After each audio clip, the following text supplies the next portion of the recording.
இன்றைய இதமான காலை தென்றலில் அனைத்து உள்ளங்களுக்கும் இனிய காலை வணக்கம். இன்று ஒரு குறள். அதிகாரம் 28 கூடா ஒழுக்கம். குறள் எண் 277.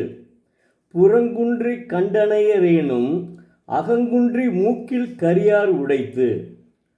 தெய்வப்புலவர் திருவள்ளுவர், குன்றியின் புறம்போல வேடத்தார் செம்மையுடையவராயினும் அதன் மூக்கு போல மனம் இருண்டு இறப்பாரை உடைத்து உலகம் என்கிறார்.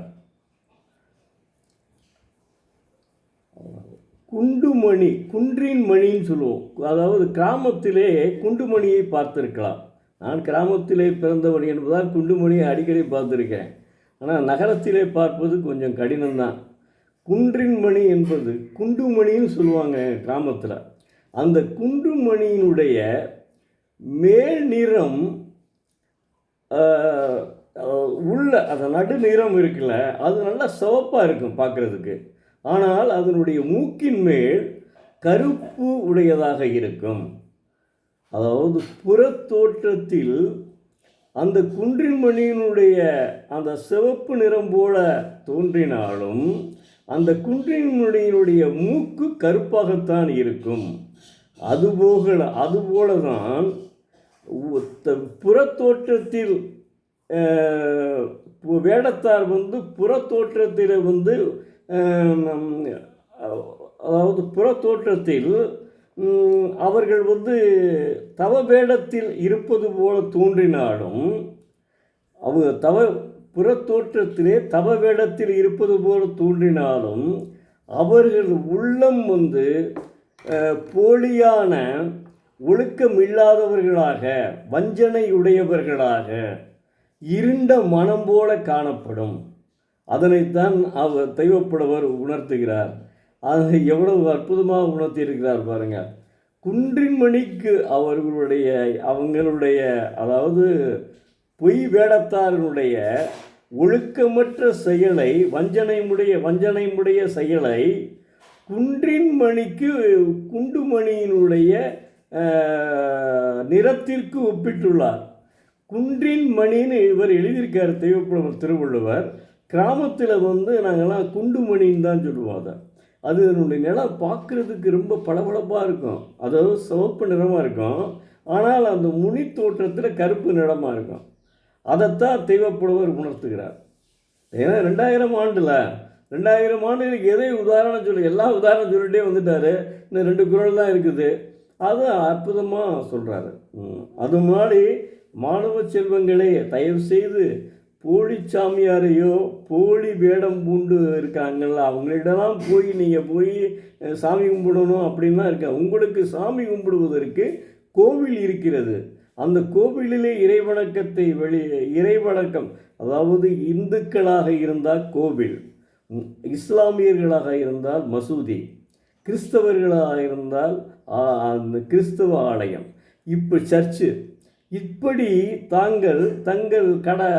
தங்களுடைய வழிபாட்டை நிறைவேற்ற வேண்டுமே ஒழிய இப்படி போலியான தவம் பூண்டவர்களை கண்டு நீங்கள் அங்கே போய் செஞ்சு அதை வணங்கணும்னு நினைக்காதீங்க. அதைத்தான் தெய்வப்புலவர் சொல்லுகிறார். அதோடு நீங்கள் இதுக்கு முக்கியத்துவம் கிடையாது. உங்களுடைய முக்கியத்துவம் என்னென்னா, தினந்தோறும் ஒரு குறளை படிக்க வேண்டும், அந்த குறள் வழியில் தங்களுடைய வாழ்க்கையை பின்பற்ற வேண்டும் என்று வணங்கிக் கொள்ள வேண்டும். அதுபோல நீங்கள் மாற வேண்டும், கனவு காண வேண்டும். அப்பாஜி அப்துல் கலாம் எப்படி ஒரு சாதாரண ராமநாதன், என்னுடைய சொந்த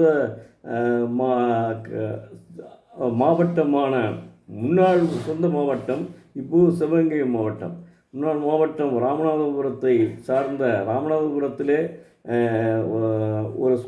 ஒரு பள்ளிக்கூடத்தில் படித்தவர் தான் அவர். அதிலே படித்து அவர் திருச்சியிலே